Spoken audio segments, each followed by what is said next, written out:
राधे राधे महाराज जी।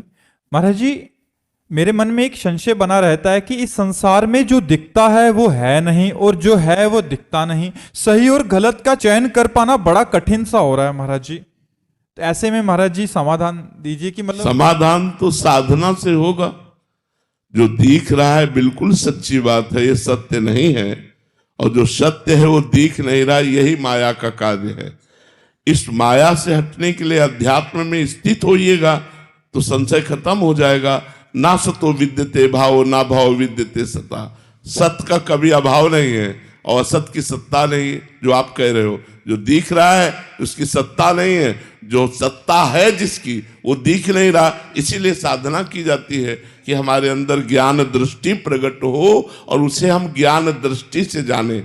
जो दिख रहा है ये माया दृष्टि है, त्रिगुणमयी माया के द्वारा रची हुई नेत्रेंद्रिय से त्रिगुणमयी माया को ही देखा जा सकता है। और इस माया में जो सत्य छुपा है, वासुदेव, राम, श्याम, कृष्ण, हरि जो कहो, जो सत्य तत्व छुपा हुआ है उसको जानने के लिए हमारे अंदर ज्ञान नेत्र या प्रेम नेत्र चाहिए। उसके लिए साधना करनी। महाराज जी, अंदर से विचार परिवर्तित हो जाते हैं, बाहर का दृश्य परिवर्तित हो जाता है। पूरा बाहर का दृश्य भी परिवर्तित हो जाता है। जैसे अभी हम भावना करेंगे कि इनमें श्री भगवान है, और जब हमारी भावना सिद्ध हो जाती है तो सिर्फ भगवान दिखाई देते हैं, व्यक्ति नहीं। व्यक्ति नहीं, ये व्यक्ति का अभी सिर्फ व्यक्ति दिखाई देता है, भगवान नहीं। और जब सिद्ध हो जाता है तो भगवान दिखाई देते हैं, व्यक्ति नहीं।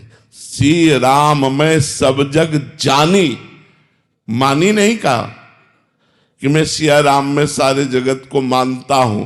मानने में तो आ गया भाई कि आप है स्त्री पुरुष पर मैं मानता हूं कि सिया राम जी विराजमान है, लेकिन गोस्वामी जी ने ऐसा नहीं कहा। जानी, मैं देख रहा हूं, मैं जान रहा हूं कि सिया राम ही सारे जगत के रूप में। व्यवहार महाराज जी ऐसे महापुरुषों का पढ़ने में आता है तो यथार्थ व्यवहार वैसा ही होता है जैसा करना चाहिए। हाँ, अगर आप अपराध का कार्य कर रहे हो तो आपको दंड देते नजर आएंगे। जैसे हमें तो भावना करनी है, विपक्ष में भगवान श्री कृष्ण अर्जुन भीष्म जी के हैं, तो भीष्म जी जब बाण मारते हैं तो रथी और सारथी दोनों को मारते हैं। भगवान के ऊपर भी बाण प्रहार करते हैं और भगवान के परम भक्त है, लेकिन विपक्ष में रोल दिया है शत्रु पक्ष का, तो हम वैसे ही रोल करेंगे, वैसे ही स्वांग करेंगे। तो अगर हे भगवान आप चोर का रूप लेके आए हो तो डंडा रूप से पूजा होगी, रोग का रूप लेके आए हो तो औषधि रूप से पूजा होगी, साधु का रूप लेकर के आए हो तो सम्मान रूप से पूजा होगी। सब है भगवान ही, लेकिन जिस रूप में आप आओगे वैसे ही आपकी पूजा होगी। समझ रहे हो कि नहीं समझ रहे? ऐसा नहीं कि ज्ञानी पुरुष सबके पैर छूता घूमता है। कोई पैर छू रहा है तो आशीर्वाद दे रहा है, स्वांग करना है, क्या अंदर से पूरा है कि वही तत्व है। पंडिता समदर्शिना है, समवर्तिना थोड़ी है, समवर्तन नहीं हो सकता। जैसे एक ज्ञानी पुरुष गृहस्थ है तो उसके पत्नी भी है, मां भी है, बहन भी है और बेटी भी है। चार स्त्री स्वरूप है तो चारों के साथ समान व्यवहार करेगा क्या? दर्शन एक जैसा करेगा, सब में ब्रह्म है ये दर्शन करेगा, लेकिन व्यवहार अलग होगा। मां के पैर छुएगा, पत्नी से अलग व्यवहार होगा, बेटी से अलग, बहन से अलग व्यवहार होगा। ऐसे ही भगवान ने जैसे कहा विद्या विनय संपन्ने ब्राह्मणे गविहस्तनी सुनीचय सुपाके च पंडिता समदर्शिना। विद्या विनय संपन्न ब्राह्मण में, गाय में, कुत्ते में, हाथी में, चांडाल में जो समान दर्शन करता है तत्व का, वही ज्ञानी पुरुष है कि भगवान विराजमान है। बर्तन थोड़ी हो सकता है। बट महाराज जी, क्या हम पहचान सकते हैं ऐसे महापुरुषों को? क्योंकि नहीं जान सकते, क्योंकि हमारी दृष्टि त्रिगुणमयी है और वो त्रिगुणातीत स्थित है। कैसे पहचान पाएंगे? कि प्रकट में जो रोल कर रहे हैं वो इतना परफेक्ट होता है महाराज। हाँ, कि नहीं समझ सकते। जैसे भगवान के लिए है सोई जाने जे देह जनाई, जानत तुम्हें तुम्हें हो जाई। ऐसे महापुरुषों के लिए ब्रह्मविद ब्रह्म ही भवति, क्योंकि ब्रह्म स्वरूप में स्थित है। वो अपना परिचय खोल दे आपके सामने तो आप जान सकते हो वो इतने बड़े महापुरुष। अगर वो परिचय छुपा ले और रोल करते रहे, केवल स्वांग करते रहे, तो आप जान ही नहीं सकते, आपको बिल्कुल साधारण पुरुष जैसे लगेंगे। महाराज जी ऐसे में उनकी आंतरिक स्थिति क्या होती है? जब गुस्से वाला रोल है तब, या किसी से प्रेम पूर्वक? एक रस रहती है। एक रस क्या होता है महाराज जी? एक भगवदानंद।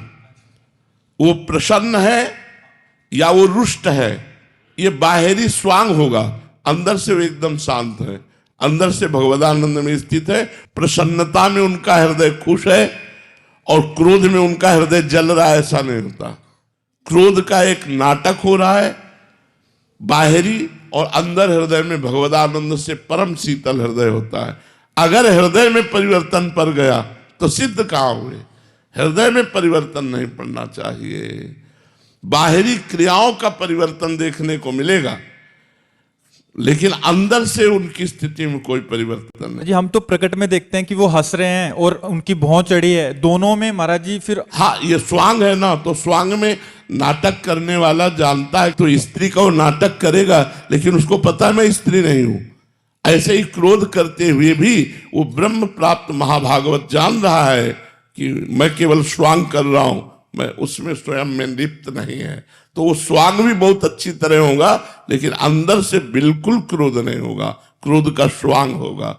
वो हर एक आदमी चंदन लगावे, एक आदमी थप्पड़ मारे, दोनों के प्रति समान भाव, वही तो सिद्ध पुरुष है, वही भगवत प्राप्त पुरुष है, जिसके हृदय में थप्पड़ मारने पर जलन नहीं हुई, चंदन लगाने पर शीतलता नहीं हुई, एक रस भगवदानंद में स्थित वही ब्रह्म प्राप्त महापुरुष है। महाराज जी उनकी तरफ से तो कोई प्रतिक्रिया होती नहीं है, प्रकट में भले हो जाए, बाद में कोई भी कि इसका बुरा हो, ऐसा तो होता नहीं सामने वाले का। बट इधर से अगर व्यवहार गलत हो जाए तो बुरा हो जाएगा, तो बुरा हो जाएगा।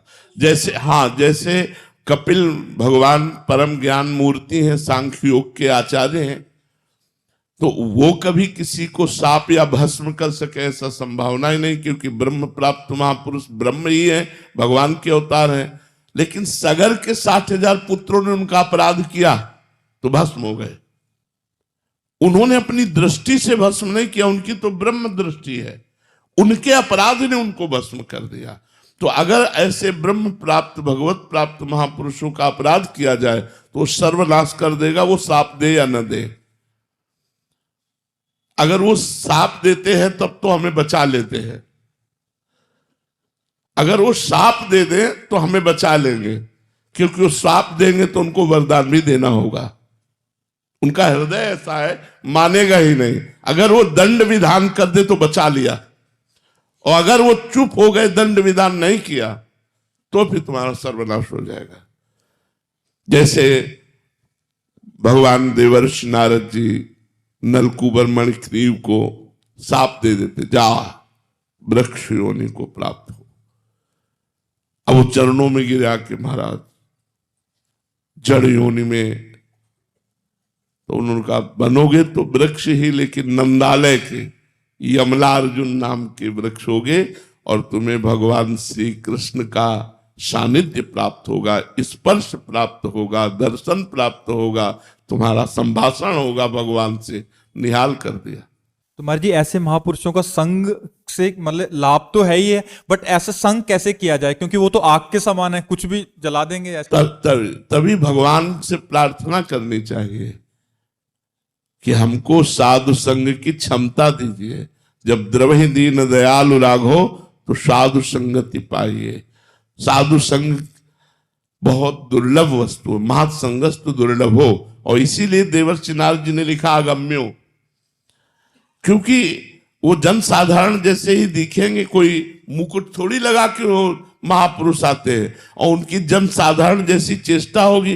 तो महापुरुषों की बाह्य चेष्टा से हम बिल्कुल नहीं जान सकते कि ये महापुरुष हैं, वो जनामे तब पता चले, नहीं तो एक सांसारिक दृश्य जैसा ही रहता है। केवल बाहरी त्याग वैराग्य की बात हम देख सकते हैं, उनकी स्थिति की बात हम नहीं देख सकते हैं। बहुत बहुत मतलब संतों की कृपा भगवान का साक्षात्कार कराने में समर्थ है, लेकिन संतों की कृपा बिना भगवान की कृपा के प्राप्त नहीं हो सकती, ये पक्की बात है। जब भगवान कृपा करते हैं तो संतों की कृपा प्राप्त होती है, अन्यथा भैया बिल्कुल ऐसी लीलाएं रहती हैं कि जब वो पधार जाते हैं तब उनकी जीवनी पढ़ के लोगों को लगता है वो ऐसे महापुरुष थे, और जब जीवित सामने होते हैं तो माया पर्दा डाले रहती है, जानने में नहीं आता कि अरे ऐसे भी महापुरुष है। वो तो जब जीवनी पढ़ी जाती है, वो पधार गए होते तब लगता अच्छा ऐसे महापुरुष थे। तो हमारा भारत देश सदैव ऐसे ब्रह्म ऋषियों से पूर्ण रहा है, अब भी है, आगे भी रहेंगे। भगवान की सृष्टि कभी खाली नहीं रहेंगे, पर भगवान कृपा करे तो संयोग हो ऐसे महापुरुषों से, और उनसे हम कुछ ले पावे इतनी हमें सामर्थ्य भगवान दे। महाराज जी, एक बार आपने बताया था कि एक आचार्य कोटि के महापुरुष सिद्धावस्था के होते हैं, एक परमहंस जो अवधूत स्थिति वाले, तो अवधूत स्थिति वालों का अनुसरण नहीं किया जा सकता, उनसे हमारी हानि हो जाती है। हाँ, बहुत ऐसे एक हानि, बार आपने हाँ। बताया था। और एक साधक कोटि से सिद्ध हुए हैं, और आचार्य कोटि और गुरु, हाँ, उन्हीं की बात हमें समझ में आएगी। आज अवधूत जो शरीर शुद्ध भूले हुए आचरण कर रहे हैं वो तो अनुकरणीय नहीं है, लेकिन जो साधना से सिद्ध हुए हैं और उनकी जो बात हम आचार्य कोटि की है, उन्हीं से ज्यादा जगत मंगल होता है। ज्यादा जगत मंगल आचार्य कोटि के महापुरुषों से होता है, जिनका आचरण शास्त्र सम्मत, तो बड़ा पवित्र व्यवहार, शास्त्र सम्मत उपदेश। जो अवधूत कोटि के खान पान और उनका व्यवहार, वो तो समझ में ही नहीं आएगा कि किस कोटि के महापुरुष है। जैसे जड़ भरत जी को इतना बड़ा सत्संगी जो कपिल भगवान से सत्संग करने जा रहा था, राजा रघुगण नहीं पहचान पाया, और पालकी में जोत दिया इतने बड़े ब्रह्म प्राप्त महापुरुष को।